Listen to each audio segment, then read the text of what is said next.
bien, bonjour à toutes et tous. Alors, notre séance de cette matinée. Donc, je vous ai mis en gros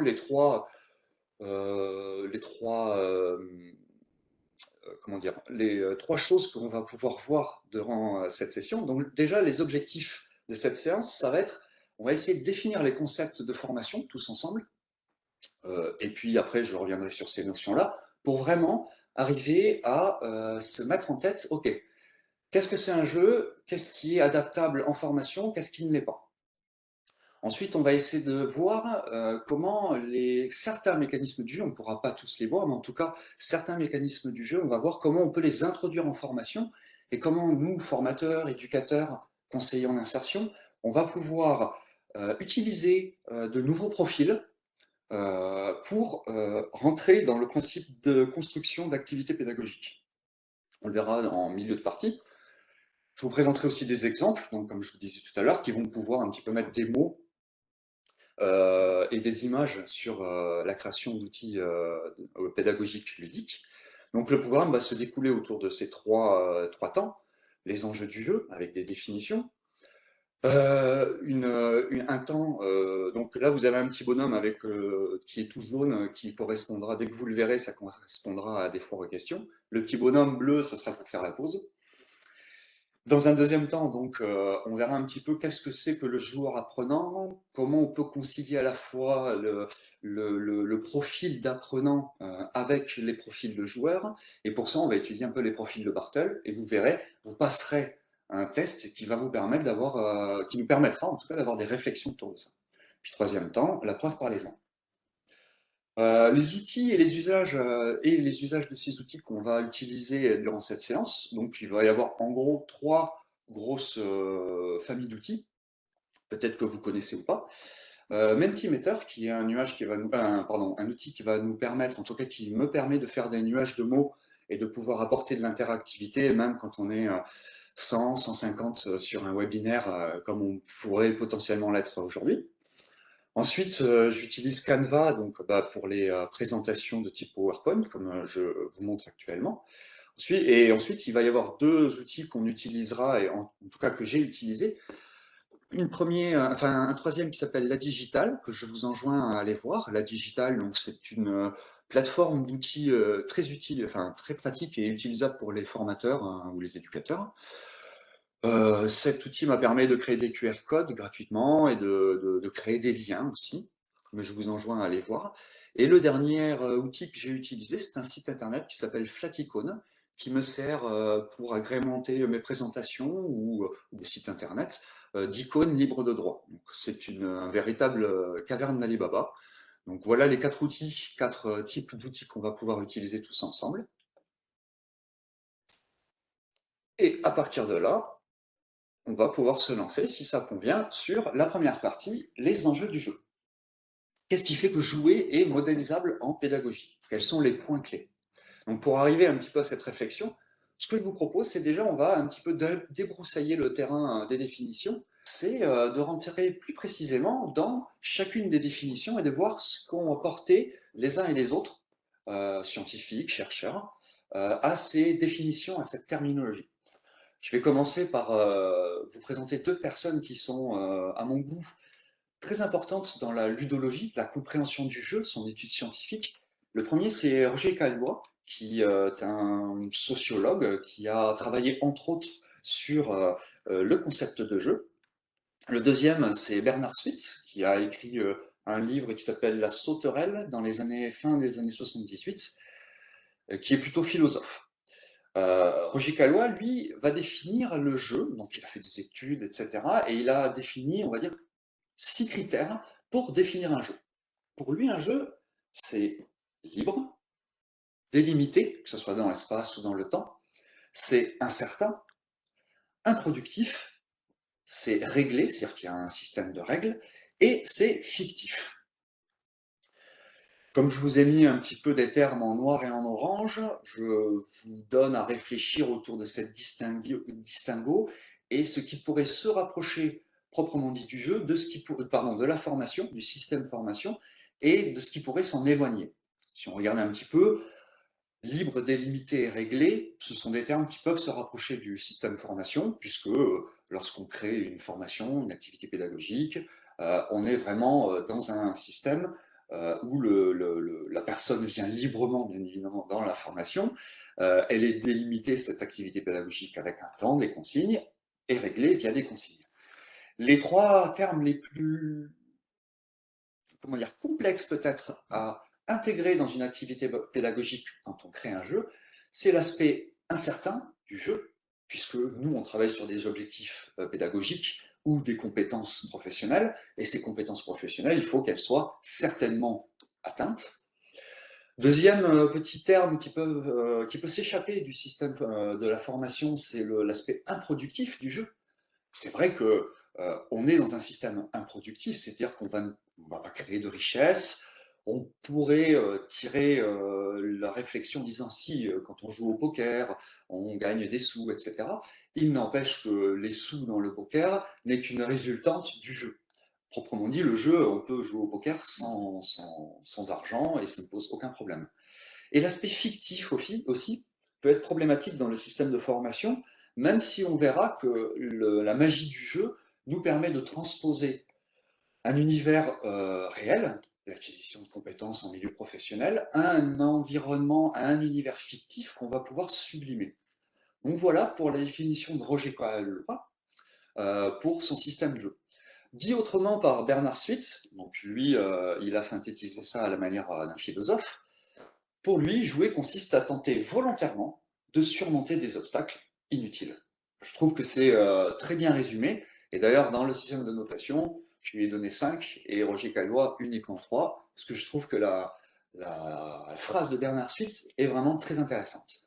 Ça consiste à tenter volontairement, on va voir du coup comment on agit sur ce volontariat, à surmonter des obstacles, donc toujours volontairement, qui semblent inutiles. Ça, c'est pour le jeu. Cette inutilité, on va aussi la travailler en formation pour qu'elle devienne intéressante et elle s'accorde avec les compétences et les objectifs pédagogiques. N'hésitez pas encore une fois à poser des questions dans le chat. Lauriane fera un petit résumé et lors de la foire aux questions qu'on pourra avoir tout à l'heure, je pourrai revenir sur les points qui vous semblent obscurs ou pas assez détaillés.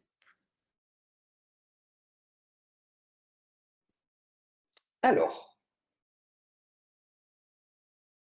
le principe du jeu, on va dire, pour jouer, on va définir des contraintes créatrices.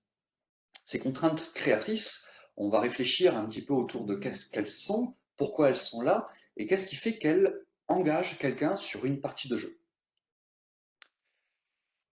Pour définir les contraintes d'un jeu, on va essayer de voir un petit peu comment se structure un jeu. Donc encore une fois, les apports de la ludologie, nos propres expériences personnelles aussi, vont essayer de nous faire réfléchir autour de ces contraintes. Première des contraintes du jeu, le jeu a un but. C'est ce qu'on appelle le but du jeu. En général, c'est sur une phrase de une ou deux lignes. On prend par exemple les petits chevaux. Le but du jeu est de terminer un tour complet avec ces petits chevaux en avançant avec ses dés et de gagner les adversaires. Le but du jeu est assez simple. Et à partir de ce but du jeu, on va créer des règles, ou du moins il va y avoir des règles pour accéder à ce but. Dans le cas, une fois des petits chevaux, on va devoir lancer des dés, en fonction des résultats des dés, on va avancer, faire sortir des chevaux, manger d'autres chevaux. Donc il va y avoir tout un système de règles qui va pouvoir donner accès au but. Une fois que les règles sont définies, on va créer des rétroactions pour alimenter, confirmer ou infirmer les règles. Je reprends encore une fois l'exemple des petits chevaux. Lorsqu'on tire un dé et qu'un des petits chevaux passe sur une case d'un adversaire, eh ben, ce petit cheval est mangé. On a donc une rétroaction. On lance un dé, on voit le résultat, et en fonction de ce résultat et de sa position dans l'espace, il se passe quelque chose. Donc, on appelle ça des rétroactions. Ces rétroactions, elles peuvent être d'ordre visuel, technique, un petit cheval qui s'en va, un petit cheval qui revient dans son écurie. Elles peuvent être de l'ordre sonore, puisque quand on est dans des jeux de bataille où on tape sur tous les boutons pour essayer de donner des coups de pied, il y a des effets lumineux, des effets sonores qui vont pouvoir entraîner, motiver et alimenter le joueur en disant bah là c'est bon, tu as fait un combo, là c'est bon, tu as marqué quel point, etc., etc. Donc toute cette famille des rétroactions peuvent être très vastes et elles peuvent s'appuyer sur un ensemble de tous les stimuli que vous pouvez trouver chez l'être humain, tout simplement. Donc un but du jeu, des règles pour accéder à ce but, et des rétroactions pour confirmer ou infirmer ces règles. Quatrième contrainte du système jeu, c'est la fin du jeu. C'est assez simple à réfléchir. Il n'empêche que la fin du jeu est primordiale, puisque c'est elle qui va définir si, oui ou non, le but a été atteint.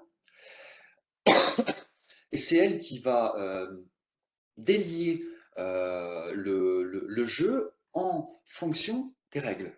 Si les règles sont bien appliquées, si les rétroactions ont guidé le joueur pour savoir si oui ou non le but est atteint, dans ce cas-là, la fin du jeu indiquera, ben là c'est bon, là c'est pas bon. Et cette fin du jeu en fonction des règles, donc à savoir si le but est atteint, on est vraiment dans une boucle où le but du jeu, pardon, la fin du jeu revient à confirmer le but du jeu. Donc, observation de ces 4 points clés qui va être chapeauté bien évidemment dans le jeu par un 5e point qui est cette fois l'univers du jeu. L'univers du jeu, c'est celui qui va enrober comme un petit M&M's de chocolat, enfin d'une coquille de sucre à l'intérieur du chocolat. L'univers du jeu, c'est lui qui va créer le scénario, c'est lui qui va créer l'immersion du joueur, c'est lui aussi qui va définir la temporalité du jeu. L'environnement, alors l'environnement des autres joueurs, du maître de jeu, l'environnement aussi historique du jeu, si vous voulez créer un jeu dans l'espace, un jeu qui se passe au Moyen-Âge, en heroic fantasy, etc., etc. Ces contraintes, but du jeu, règles pour accéder au but, rétroaction pour alimenter et fin du jeu, enrobées dans l'univers du jeu, on va se prendre quelques secondes de réflexion et je voudrais vous demander que vous preniez 5-10 secondes de réflexion pour savoir s'il n'y a pas quelque chose qui vous parle aussi dans ce schéma, quelque chose qui pourrait se rapprocher du système de formation. Donc là, nous avons notre calque des contraintes de jeu et je vais appliquer un nouveau calque qu'on pourrait aussi définir pour, proprement dit, le système formation. Si on considère que les règles du jeu est un objectif pédagogique, un objectif éducatif, dans ce cas-là, il nous faut des consignes pour arriver à cet objectif pédagogique. Et pour fonctionner avec ces consignes, il faut savoir si ces consignes sont bien appliquées, et c'est là où le formateur va prendre sa casquette d'accompagnant, et il va pouvoir réaliser des feedbacks, soit par l'évaluation, ou un accompagnement pour que le participant se situe dans le parcours. Ces feedbacks et cet accompagnement va permettre d'arriver à l'évaluation de fin d'activité pour savoir si l'objectif est atteint. Et tout ça va être enrobé dans l'univers de la formation, où dedans vous allez retrouver le scénario pédagogique, les stages s'il y en a, pour mettre en pratique ce que le participant a pu apprendre proprement dit dans vos séances de formation, une durée, donc durée, on revient sur la temporalité du jeu, et l'environnement de l'univers de la formation qui revient à utiliser l'équipe pédagogique. Donc vous voyez déjà, on a un premier calque qu'on peut appliquer aux contraintes de la formation, but du jeu, règles, rétroaction, fin du jeu, et on peut retrouver ce facsimilé autour de l'objectif, des consignes pour arriver à cet objectif, des feedbacks et de l'accompagnement pour savoir si les consignes ont bien été comprises et si le résultat qu'on espère est là, et une évaluation de fin d'activité ou une évaluation formative qui permet en fait de voir si l'objectif a été atteint. Donc gardez en tête déjà que quand vous créez une activité pédagogique ludifiée, gamifiée, vous allez pouvoir définir des contraintes qui vont pouvoir s'appliquer aussi à l'univers du jeu. Donc ça, c'est première chose. Troisième point deuxième point pardon, qu'on va redéfinir ensemble, c'est la gamification. Alors, je pense que vous l'avez assez bien construit, assez bien réfléchi, et je pense que les réponses que vous avez données vont dans ce sens. La gamification, maintenant, on commence un petit peu à être habitué dans notre vie de tous les jours à peut-être ce terme ou ces logiques. La première chose, c'est que c'est un mécanisme de transposition qui s'applique à peu près tous les domaines. Nous, on l'utilise bien évidemment dans les apprentissages, mais la gamification et d'ailleurs a commencé à se créer autour de la communication, du commercial et de la vente, que les choses soient claires. Un des premiers mécanismes de gamification auxquels on a été habitué il y a quand même beaucoup d'années maintenant, c'est la fameuse carte de fidélité. Une carte de fidélité, vous faites des emplettes auprès d'un magasin, au bout de X emplettes ou au bout de X% de vente, vous avez soit un cadeau, soit un rabais, soit vous pouvez acheter votre vaisselle, votre système, votre douce vaisselier pour un prix moindre. Donc, ce système-là, en fait, de bonification par rapport à des achats, euh, on a la règle, si vous achetez des choses, la rétroaction fait que vous aurez des points et avec ces points, vous allez pouvoir avoir des récompenses. Donc c'est vraiment un mécanisme de transposition. Et ce mécanisme de transposition, il consiste au principal à intégrer des contraintes du jeu dans un autre univers. On a vu donc les contraintes structurelles du jeu, règles, but du jeu, rétroaction, etc.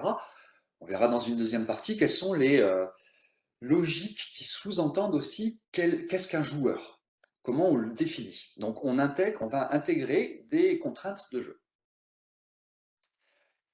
La gamification aussi, c'est un processus de motivation extrinsèque. Alors c'est un terme dans lequel on va plonger par la suite quand on va parler des profils de Bartle. Pour vous faire un très rapide résumé de la motivation extrinsèque, c'est toute forme de motivation qui va s'exercer non pas parce qu'on a envie de quelque chose clairement défini et on veut rentrer dans ce quelque chose, mais plutôt parce qu'il va y avoir des stimuli extérieurs qui vont vous provoquer cette motivation. Donc la gamification, on est sur un mécanisme d'intransposition qui intègre des contraintes du jeu et qui va vous permettre de vous motiver d'une autre manière qu'une motivation intrinsèque.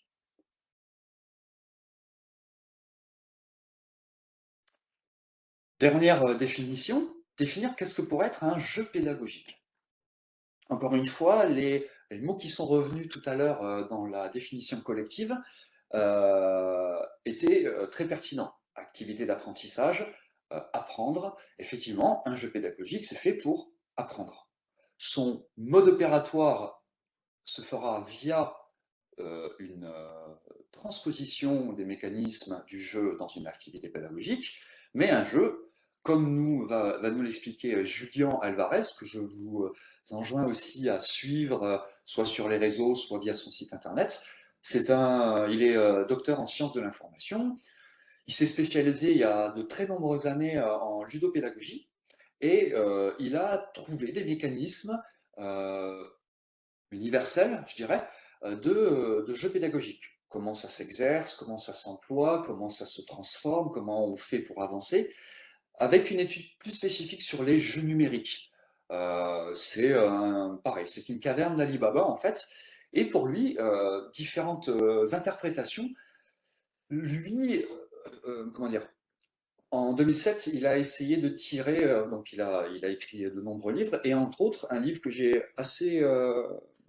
trouvé très plaisant à lire, dans lequel il introduit la notion de jeu pédagogique via le serio ludere, qui était une manière de fonctionner à l'époque du XIVe, XVe, XVIe siècle. Et le serio ludere, comme son nom latin peut l'indiquer, c'est à la fois de jouer ludiquement, donc ça c'est le ludere, d'avoir du plaisir, et le sérieux qui se veut quelque chose donc d'important et d'apprentissage. Le serio ludere n'était pas forcément le jeu pédagogique, mais c'était une logique déjà qui venait en expliquant qu'on peut apprendre par le plaisir, par le jeu. Donc lui, faire remonter un petit peu cette notion de jeu pédagogique à la Renaissance. Un jeu pédagogique, en fait, c'est la gamification, c'est la transformation d'une activité pédagogique qui va être limitée dans le temps. Donc, on est encore dans une logique de contrainte de jeu. Gamification d'une activité pédagogique. Elle combine un objectif pédagogique, un but du jeu, le mieux c'est que les deux soient le plus proches possible, ainsi que des mécanismes de jeu, donc les fameuses contraintes, pour y arriver conjointement. Enfin, pour moi, je considère que c'est une part très importante d'un jeu pédagogique, c'est la recontextualisation par le formateur. Un jeu pédagogique comme une activité pédagogique est encapsulé dans un parcours avec des activités avant, des objectifs avant à faire, et puis des activités qui vont se faire par la suite avec d'autres logiques. Et cette encapsulation dans un scénario fait que le formateur est là pour recontextualiser qu'est-ce qui s'est passé durant le jeu, est-ce que ça s'est bien passé, comment on se sent, qu'est-ce qu'elle a appris, qu'est-ce qu'elle n'a pas appris, etc., etc. Donc voilà une définition mixée Julien Alvarez sur qu'est-ce qu'un jeu pédagogique. Donc on est bien sûr, pour resituer la différence, la gamification, c'est pas le jeu en lui-même, c'est la transformation de quelque chose en y appliquant les règles du jeu. Et un jeu pédagogique, en fait, c'est quand vous avez une activité pédagogique. On va voir, je vous lance un exemple qu'on verra tout à l'heure, savoir trier les déchets sur un chantier BTP. Ça, c'est l'objectif pédagogique. Et on va essayer de le gamifier, cet objectif pédagogique, de le transformer pour en faire un jeu. Et donc, on va continuer notre deuxième temps autour de cette fois des profils de joueurs. Donc, on a vu dans un premier temps un petit peu qu'est-ce qu'était un jeu, ses contraintes, comment ça se structure, comment on peut réfléchir autour de ça. Et cette fois, on va voir un des axes majeurs, on va dire, de la gamification d'activités pédagogiques, ce sont les profils de joueurs. Alors pour ça, je vais vous demander en fait de vous déplacer légèrement mentalement des concepts en fait que vous pouvez avoir en tant que formateur ou pédagogue autour de vos apprenants. Par exemple, des apprenants motivés, des apprenants pas motivés, des apprenants qui sont un peu fatigués, d'autres qui sont volontaires, etc. Donc ça, c'est un vocabulaire, on va dire, de formateur. Et là, on va essayer d'appliquer plutôt, de voir des profils et d'appliquer un vocabulaire de jeu. Pour ça, on va utiliser donc les profils de joueurs ou les fameux leviers motivationnels extrinsèques en pédagogie. Je vais vous parler pour ça un petit peu deux scientifiques, deux groupes de scientifiques sur lesquels on va un petit peu réfléchir ensemble. Le premier, donc, c'est Monsieur Richard Bartle. C'est un Anglais qui vient de la campagne de Cambridge, très intéressant. C'est une recherche. Il a fait des travaux de recherche sur ce qui peut plaire aux joueurs dans les MMORPG. Alors, je ne sais pas si vous connaissez. En français, ce sont les jeux multijoueurs qui sont sur Internet, dans lequel vous avez un monde dit persistant, c'est-à-dire qui existe même quand vous vous déconnectez, et tout le monde se réunit dans ce monde-là, parle, joue, va créer je sais pas moi, des quêtes, etc., etc. Donc on est dans un concept de jeu multijoueur sur les réseaux. Donc lui, il a voulu travailler un petit peu autour de ces joueurs, qu'est-ce qui faisait qu'ils étaient motivés dans tel type de jeu ou faire tel type d'action. Et cette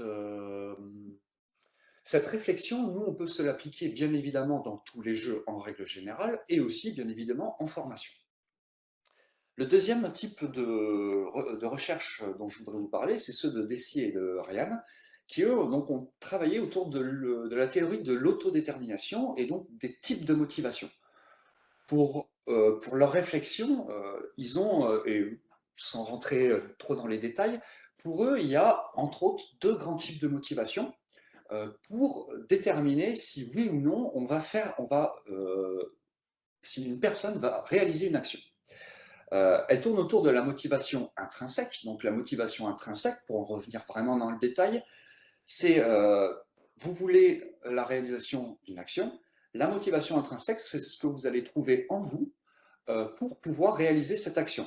Ça peut être votre volonté d'atteindre un but, ça va être tout simplement le plaisir que vous allez tirer de telle ou telle réalisation, un plaisir intellectuel, ça peut être la curiosité, ça peut être tout simplement aussi parce que vous avez un intérêt particulier sur cette matière. Donc tout ça, c'est, on va dire, une des motivations les plus riches et sur lesquelles nous, formateurs, on essaye de travailler avec nos participants autour de cette motivation intrinsèque. Allez les gars, ce qu'on va apprendre, c'est super, super sympa. Ils définissent aussi un deuxième type de motivation, donc, qui lui va nous servir dans le jeu et donc, dans les activités pédagogiques, c'est la motivation extrinsèque. Et donc, en opposition à la intrinsèque, la motivation extrinsèque, ça va être tout ce qui va euh, engager une personne à réaliser une action, mais qui ne provient pas forcément en fait de sa volonté propre. Je vous reprends le principe des cartes de fidélité, puisque de toute façon vous êtes obligé d'acheter de la nourriture, d'acheter des habits pour vous habiller. La carte de fidélité, elle va se mettre en couche de rajout et elle va vous motiver à revenir dans ce magasin parce que vous savez que vous avez des points qui vont augmenter, qu'avec ces points, d'ailleurs que vous les utilisiez ou pas, avec ces points, vous allez avoir accès à des récompenses. Là, on est vraiment dans la motivation extrinsèque.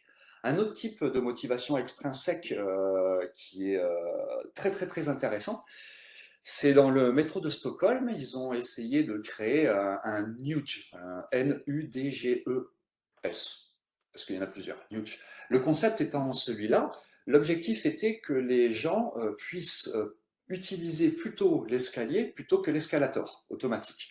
Donc d'un côté, on a une ribambelle de gens qui prennent l'escalator, et donc il n'y a pas de mouvement, ils ne bougent pas, ils ne font pas leurs pas tous les jours.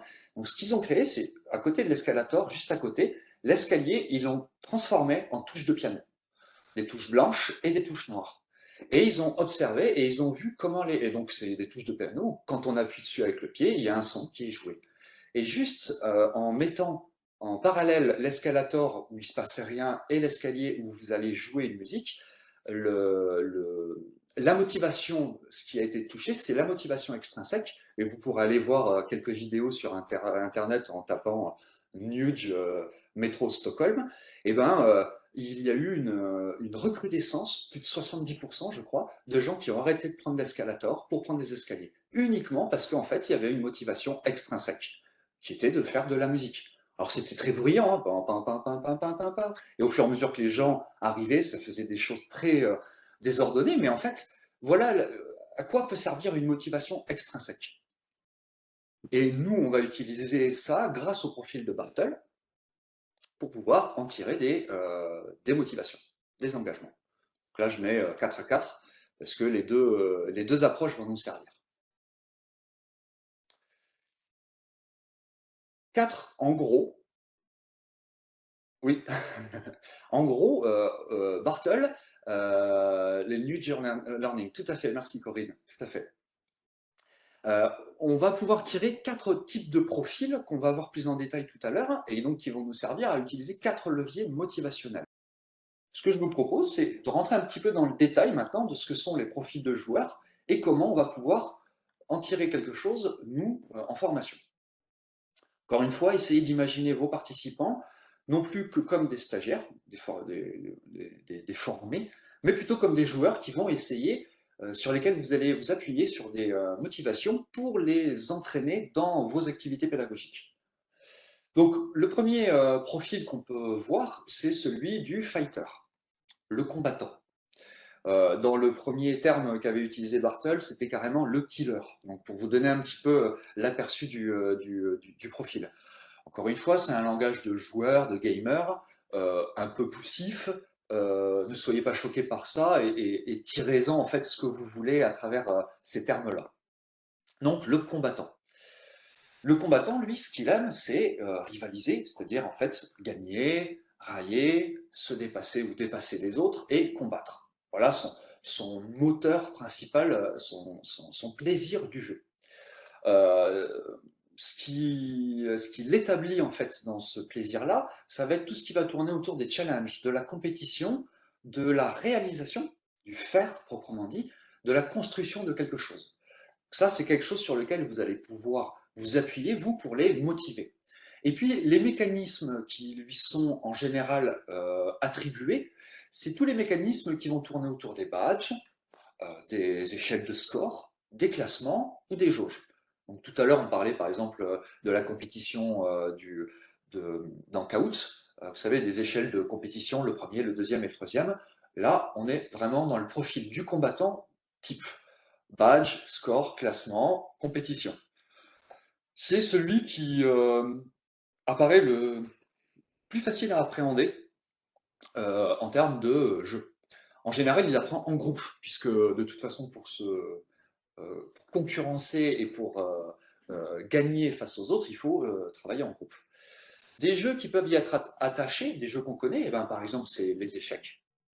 C'est aussi les deux jeux, je ne sais pas si vous connaissez, de Fortnite et de League of Legends. Ce sont des jeux à la première personne où on a un pistolet, et en fait, le but étant d'aller dégommer tous les autres en face. C'est assez classique et assez caractéristique. C'est une conception combative du jeu. Vous trouverez aussi le combattant dans le jeu de cartes comme la bataille, qui porte bien son terme, son nom.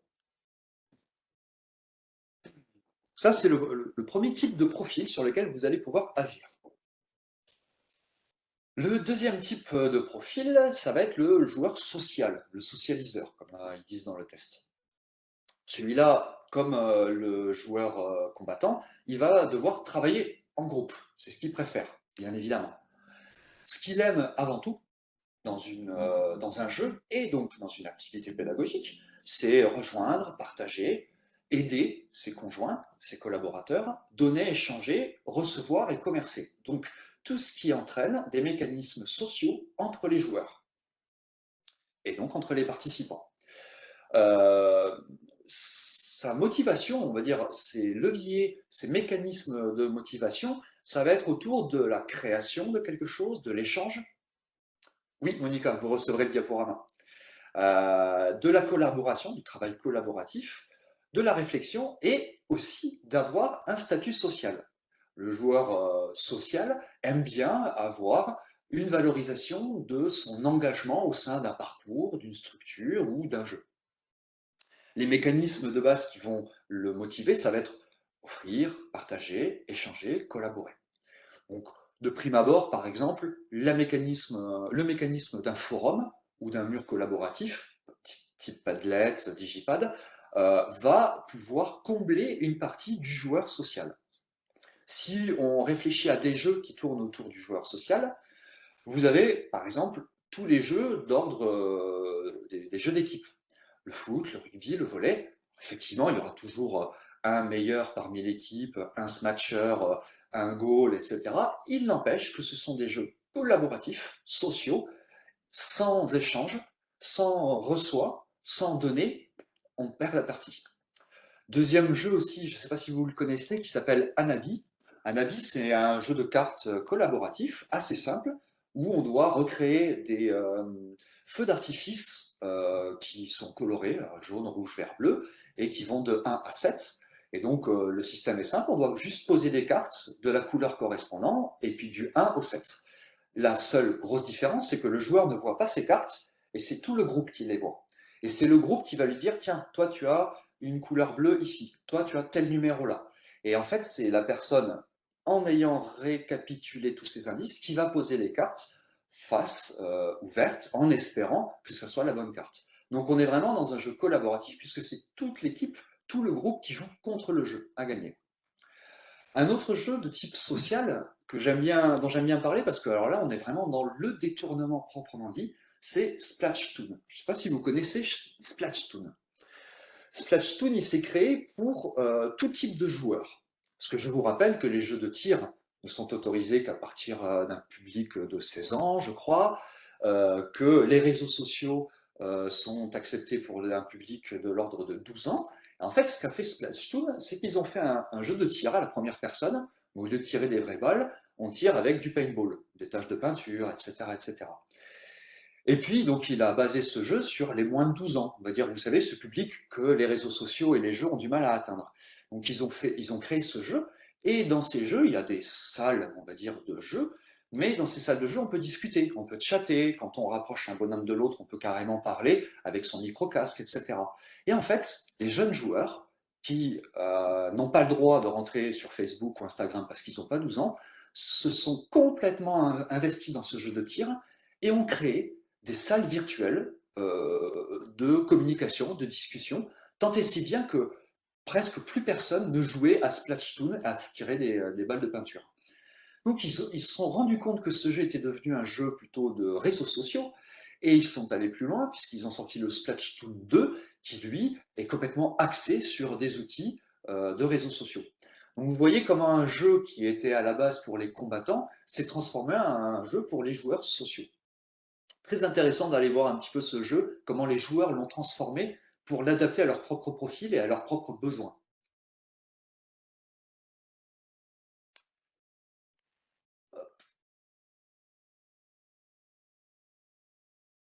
Les sports collectifs sont sociaux, mais leur objectif est tout sauf collaboratif. Il faut faire mordre la poussière aux adversaires. Tout à fait. Mais ça reste des jeux sociaux, puisque par exemple, quand on prend aussi, je pense au Tour de France qui va démarrer là bientôt, je crois, c'est une équipe en fait qui avance. Très souvent, celui de tête, c'est pas celui qui va gagner, c'est celui qui prend la, l'air. Et en fait, vous allez avoir les gens qui vont se mettre dans le peloton en fonction d'une place bien précise pour faire avancer le peloton. Donc, vous voyez, vous avez tout un tas de structures sociales et collaboratives qui fait que le cyclisme sportif, effectivement, c'est le premier qui gagne. Il n'empêche que c'est un jeu social, parce que sans une organisation sociale, le premier, il est pas premier, tout simplement. Troisième type de profil qu'on retrouve chez Richard Bartle, c'est le profil de l'explorateur. Ça, c'est un profil qui ressort donc en majorité chez les joueurs de jeux multijoueurs, massivement multijoueurs, pardon, mais qu'on peut retrouver aussi dans d'autres jeux qu'on va voir. Alors, ce profil de joueur, oups là, social, non, hop, de l'explorateur, ce qu'il aime lui, bah, c'est explorer, c'est-à-dire voir, lire, chercher, compléter, collecter de l'information et avoir une structure sur laquelle il va pouvoir tester, s'enrichir, découvrir. Et son principal moteur, ça reste quand même la curiosité. Ces mécanismes de gamification vont tourner autour de l'échange, de la découverte, de la construction par soi-même et de l'information. Et c'est un joueur qui, en général, apprend par lui-même. Vous allez offrir un panel de ressources, et à partir de ce panel de ressources, le joueur participant, va pouvoir construire son propre objectif, sa propre démarche, et aller chercher à droite, à gauche des informations sur lesquelles vous n'auriez pas misé, sur lesquelles vous n'avez pas apporté.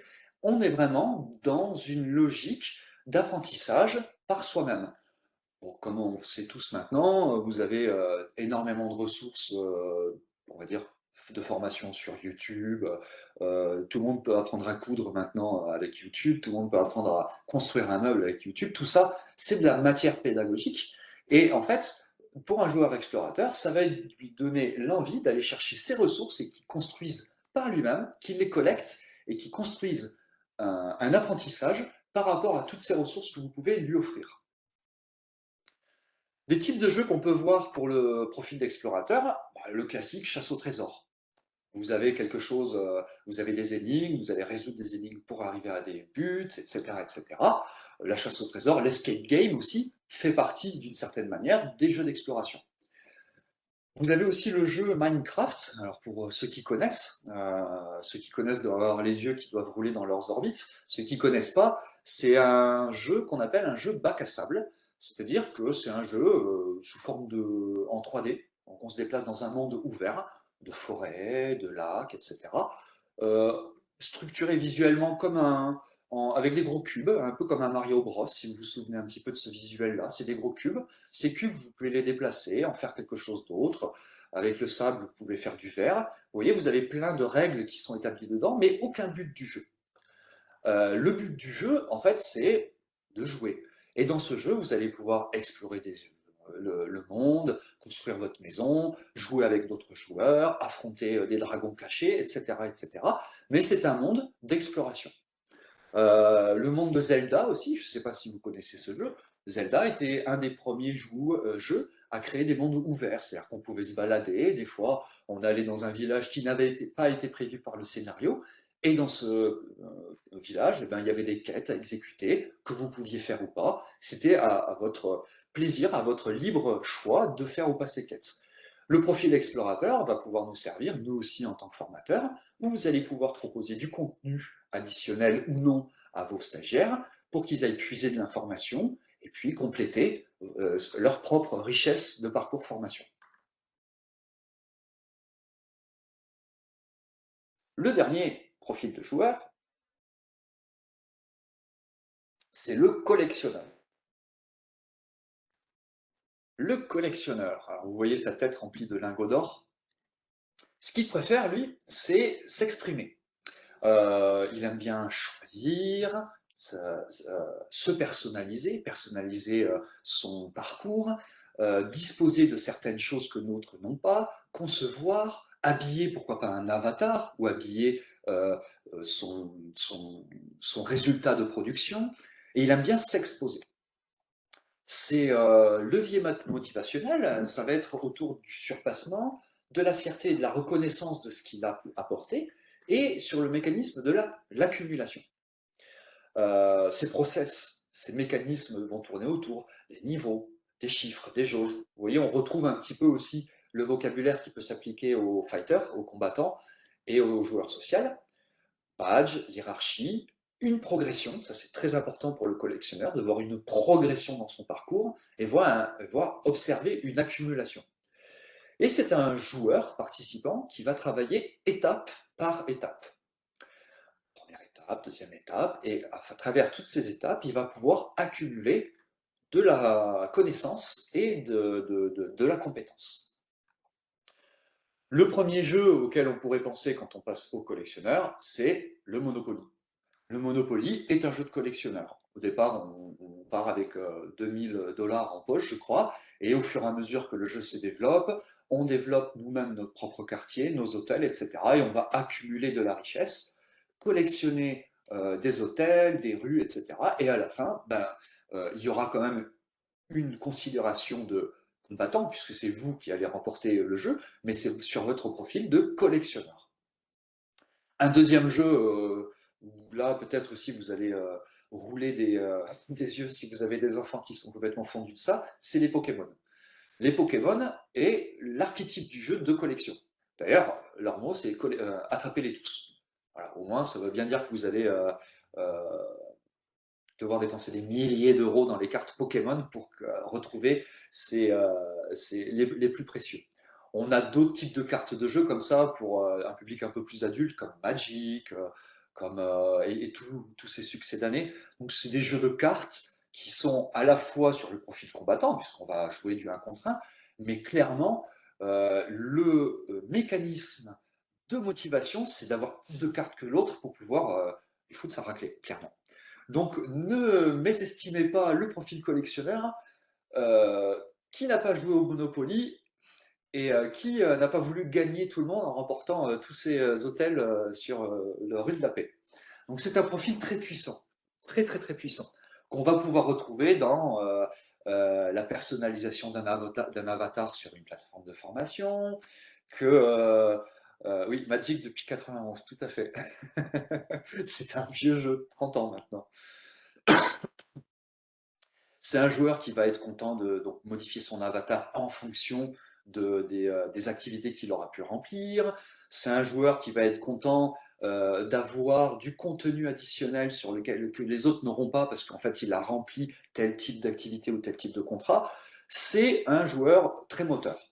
Si on prend ces quatre profils, parce que moi j'ai été joueur à ce jeu et que je trouve que c'est un jeu qui a réussi à faire la synthèse des quatre, et je ne sais pas si vous le connaissez, c'est le World of Warcraft, le fameux WoW. Donc ce jeu qui existe aussi depuis 2000, 2005 je crois, 2006, quelque chose, 2004, merci Michael. Ce jeu il existe depuis donc plus d'une quinzaine d'années et il a réussi à concilier à la fois un profil de fighter, puisque vous êtes là en individuel et vous allez devoir affronter d'autres joueurs, affronter des dragons, etc. Il y a toute une partie sociale du joueur social, parce que vous allez créer des guildes, et ces guildes vont être plus fortes, et dans ces guildes, il va y avoir des trésoriers de guildes, d'autres qui vont s'occuper de la gestion de cette guilde, que les gens, ça se passe bien entre eux, d'organiser des défis, des duels. Il y a aussi le profil d'explorateur, puisque c'est un monde ouvert qui va pouvoir dans laquelle vous allez pouvoir vous balader, vous allez pouvoir pêcher si vous voulez par exemple, alors que pêcher dans un jeu de démons, il n'y a pas d'utilité, mis à part le plaisir d'aller pêcher dans un lac que personne n'aura trouvé. Et puis aussi, il a le profil de collectionneur, puisque quand vous jouez, vous allez amasser du butin, des épées, des super armures, et ces super armures, vous allez pouvoir faire un petit peu de rentre-dedans face aux autres personnages. Il y a même des danses que vous pouvez créer pour euh, montrer à quel point vous avez collectionné des pièces d'armure. Donc, je dirais que ce jeu a fait le syncrétisme le plus parfait, et il y a des millions de joueurs, pour contenter les quatre types de profils qu'on retrouve dans les profils de Bartle. Le mieux, bien évidemment, quand vous créez une activité pédagogique, c'est de pouvoir concilier les quatre. Euh, on n'y arrivera pas. On est clairement d'accord là-dessus, à moins que d'y passer des heures et des heures et des semaines et des mois de développement. Par contre, essayez de ne pas laisser de côté un des profils. C'est plutôt ça qu'il va falloir jouer. Sachant que, j'en reviens à cette considération de base, un des profils principaux en général qu'on trouve, c'est le collectionneur, l'explorateur, excusez-moi, suivi du combattant. Peut-être déjà autour de ces deux profils, vous allez pouvoir organiser des choses, organiser des structures pédagogiques autour de ces deux profils-là. Alors, je vais vous présenter donc des exemples de gamification, soit d'activité d'apprentissage, soit de suivi de parcours. Alors, le premier, c'est un jeu qu'on a créé avec l'AFPA, donc l'Association française pour la formation des adultes. Et ils avaient donc on s'est occupé de tout ce qui est partie ingénierie pédagogique du jeu, c'est-à-dire en fait la création ce qu'on appelle le SGDD, le Serious Game Design Document. C'est le document qui va établir toutes les règles du jeu, les buts, les objectifs pédagogiques, qui va les croiser, quand il se passe ça, qu'est-ce qui se passe ça, à quelle étape, etc., etc. Donc nous, on avait la constitution de faire ça, et il y avait aussi une équipe de développeurs de Toulouse, et une équipe de graphistes qui venait de Normandie. Donc du coup, on a pu avoir des équipes ultra spécialisées et qui nous ont permis d'avoir un jeu d'une grande qualité finale en termes de développement, de logique, etc. Donc c'est un serious game numérique qui fonctionne sur PC et Mac. Et l'objectif pédagogique sous-jacent, c'était de pouvoir trier les déchets sur un chantier BTP. Donc il y a trois types de déchets, les déchets banals, le déchet banal, déchets inertes et déchets je ne sais plus quoi. Trois types de déchets. Le principe était un jeu basé sur l'essai-erreur. En gros, il y avait des collègues virtuels qui amenaient des objets à jeter dans la petite caisse à droite. Et ces objets venaient au pied du personnage principal qui s'appelle Protéo. Et donc il y avait à la fois son objet virtuel qu'on pouvait repérer, et à la fois qu'est-ce que c'était? Colle et mastic. Alors on ne le voit pas trop, mais c'était colle et mastic. Et puis le joueur cliquer sur l'une des trois bennes pour la jeter, et en fonction de son résultat, soit l'objet était mal trié, il revenait dans la palette en bois, soit il était bien noté, et dans ce cas-là, en fait, il n'avait pas d'erreur. Et si au bout de 10 objets dans la palette en bois, ça glutinait, la palette explosait, on avait une fin de partie, etc. Donc il y avait tout un tas de mécanismes pour que la personne reçoive le déchet, se dise, bon, benne verte, benne jaune, benne rouge. Et il envoyait en fonction de ça. Donc c'est un jeu qui a été réalisé, qui à la base, l'objectif pédagogique et la formation qui s'en suivaient durait 35 heures, à peu près une semaine de formation. En gros, voilà tous les déchets, voilà comment on les classe, évaluation, et on se teste. Et ce jeu a permis de réduire à une moyenne de 4 heures de jeu, à peu près, à défaut de 35 heures de formation. Quand on revenait tout à l'heure dans la logique, oui, mais les gens qui veulent pas jouer, eh ben, par exemple, ce jeu était à la libre proposition des formateurs de l'AFPA, qui étaient dans les filières maçons, peintres en bâtiment. Donc, c'était libre utilisation par les formateurs et bien sûr libre formalisation par les stagiaires. Le fait est que en fait, tous les stagiaires se sont mis à jouer à ce jeu, qu'il a eu plutôt du succès. Et à la question, est-ce que vous y joueriez chez vous de votre côté juste pour vous entraîner? La réponse était non. Parce que tous les participants considéraient que c'était un bon jeu d'apprentissage, mais jamais ils se verraient jouer à ça dans le métro, à la place de Candy Crush ou d'autres types de jeux. Donc en fait, notre pari était un peu remporté, puisque on voulait quand même que ça soit considéré comme un jeu sérieux, c'est-à-dire qu'en fait qu'il y ait une logique de compétences à acquérir à la fin. Et à côté de ça, les joueurs se sont vraiment engagés dans ce jeu-là. Et sur ce principe, surtout d'essai-erreur, qui a vraiment très bien fonctionné, on a augmenté le niveau des joueurs et donc des participants. Alors, cette partie-là, vous voyez, c'est plutôt le profil fighter, combattant, qu'on a pris en place. C'est-à-dire, en fait, est-ce que je vais ramasser mes 25 déchets? Est-ce que je vais avoir le meilleur score? Et on l'avait aussi gamifié avec d'autres profils, où on a utilisé le profil de collectionneur et quelque part le profil aussi social, où à chaque partie était résumé pour le joueur quelle est sa meilleure partie, combien il a fait d'étoiles, combien il a fait d'étoiles pour la dernière partie, et puis il y avait un troisième volet qui était aussi bah, comment ça se passe pour mon groupe, où c'est que je me situe par rapport à mon groupe.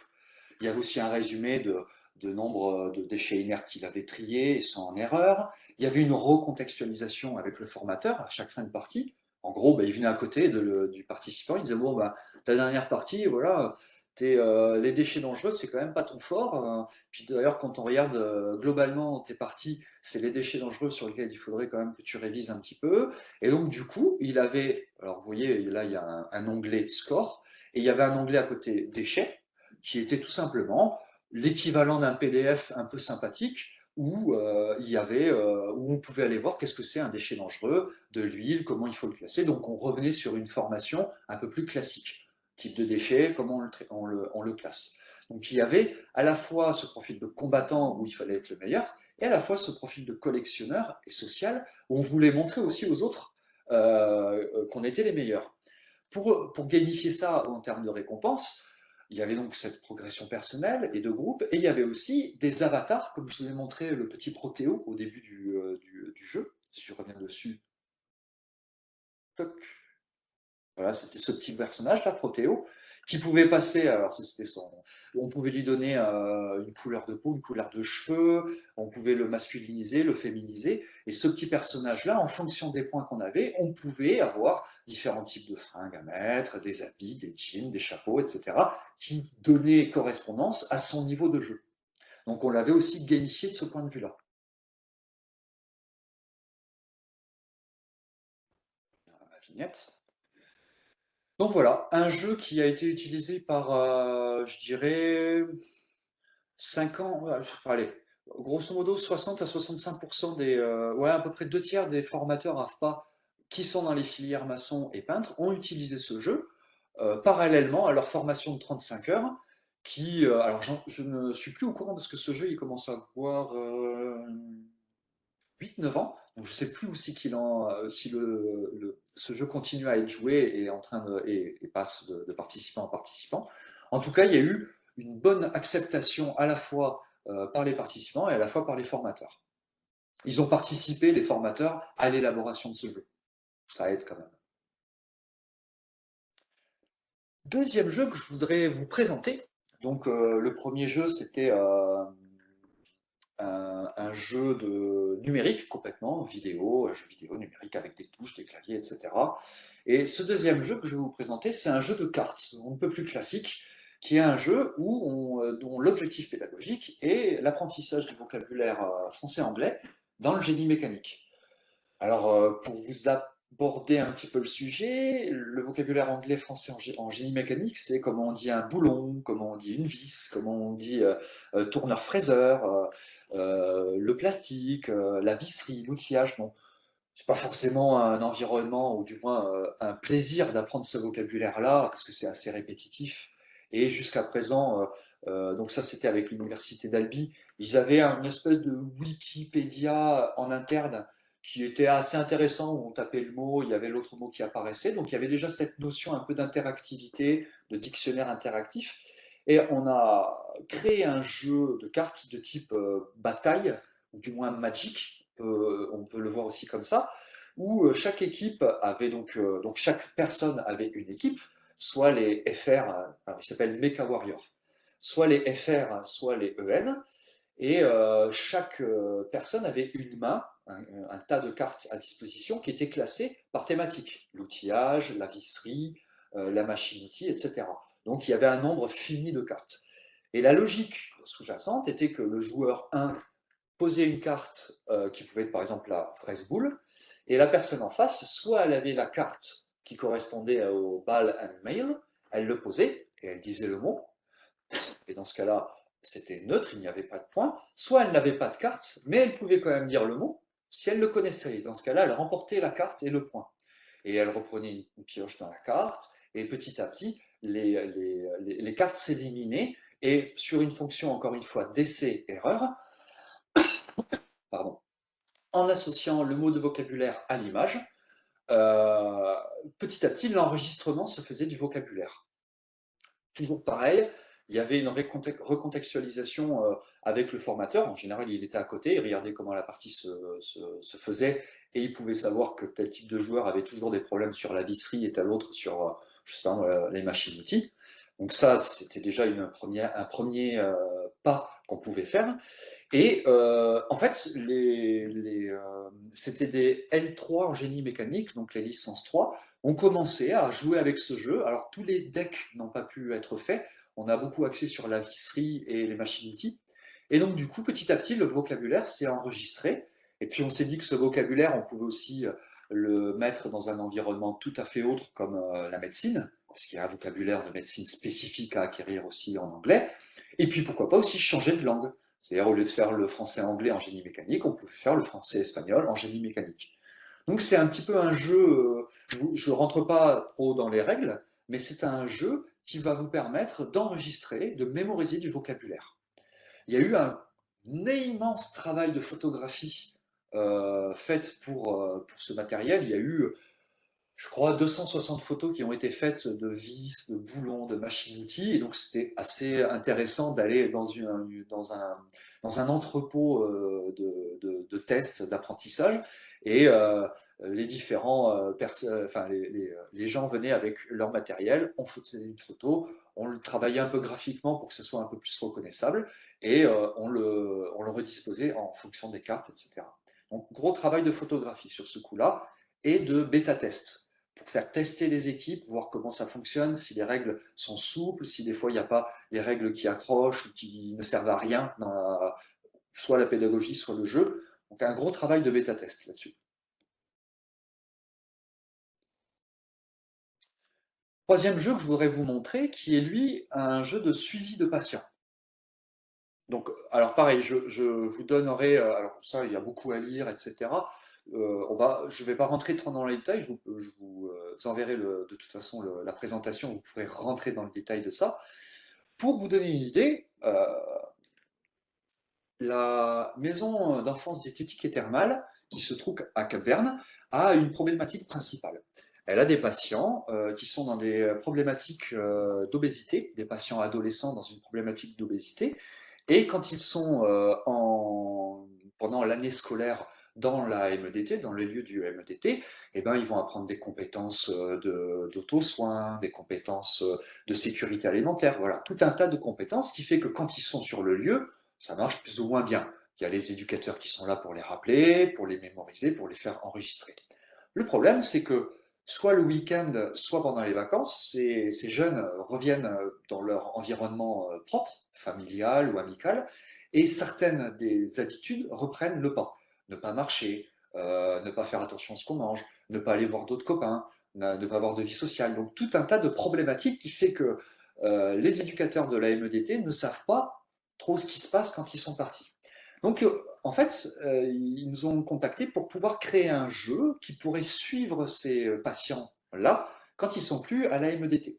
Donc, on a réfléchi autour de la création d'un jeu de pistes, jeu de cartes au trésor, où, alors, vous voyez, vous avez une des cartes qui a été réalisée, donc chaque participant, chaque adolescent repart avec sa carte sous le bras, et selon les zones, il y a émeraude, rubis, quartz, saphir, selon les zones, ça va être des compétences plus ou moins à acquérir.